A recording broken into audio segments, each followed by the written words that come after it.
40 years after the first time, much to her chagrin, Jamie Lee Curtis is back in another Halloween movie wearing another piece of emergency room fashion. It's admittedly not the greatest look, no matter if you're a legendary horror heroine or a muscular action movie star. You put Arnold Schwarzenegger in a hospital gown, he looks like a wimp.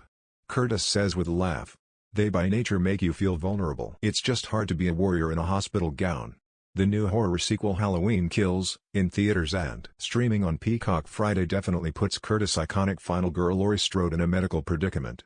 The last film, 2018's hit Halloween, found Laurie ready after decades of preparation for another throwdown with masked psycho Michael Myers 40 years after their first meeting. See John Carpenter's original 1978 Halloween.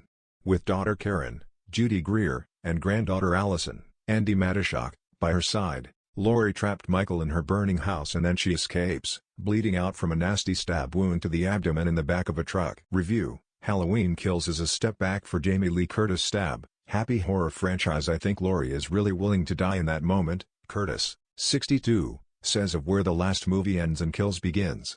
She has done the things she needed to do. She finished him and protected her daughter and granddaughter, but they also came together as a family that had been split apart by him. In a way, I feel like she had come full circle. So she now needs to be protected simply because she's wounded. Laurie's heroism stirs up a vigilante mob in Haddonfield to go after Michael, who of course didn't actually meet a blazing end and is now on yet another killing spree.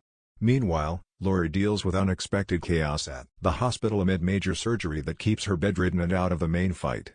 It shows the real strength of character, says co-writer/director David Gordon Green, who was inspired by an unfilmed moment from the original script of the 1978 movie that points to Laurie's loneliness. And her strength comes from that, which is a very valuable thing to consider on her trajectory in the way that she is able to project strong emotion to those that touch her.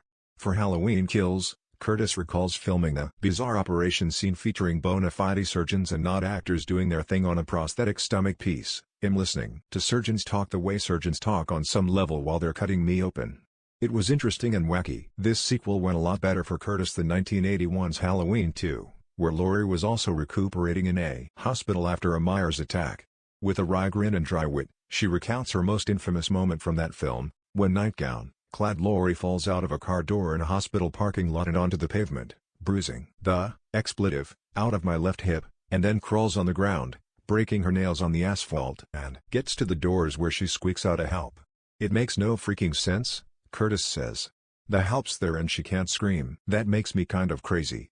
But the actress, known for her off-screen activism and philanthropy, turns thoughtful when asked if she's bestowed her own passion and fierceness into her children, daughters Annie, 34, and Ruby, 25, similar to Laurie's influence on her family. Wow, Curtis says. All I can say is I hope so. None of us want our kids to be tested. We want them to be fine and have happy lives. I just hope my kids, when challenged with adversity, will face it with I hope intelligence, courage and integrity. She pauses. That was very heavy. It felt almost like an Oprah moment. Curtis has become as much a face of the Halloween franchise as Michael's masked visage. Greer recalls showing up in Charleston, South Carolina, for rehearsals on the 2018 film, which repositioned the franchise to highlight the effects of trauma. I was so taken with how important the story was to Jamie and how crucial it was for her to be able to be in this movie, Greer says. Anthony Michael Hall, Curtis' newest co-star in Halloween Kills, calls her a super cool person, very much like the Earth Mama. She's just so personable and very loving and has great energy and very generous spirit. Not everybody's like that. But when it's so natural and effortless, it makes you take note. Curtis will next film Halloween Ends, expected next year, though who knows if it'll be Laurie's end. If I've learned one thing in 43 years, it's you just never say goodbye, she says. You'll say goodbye when I'm dead.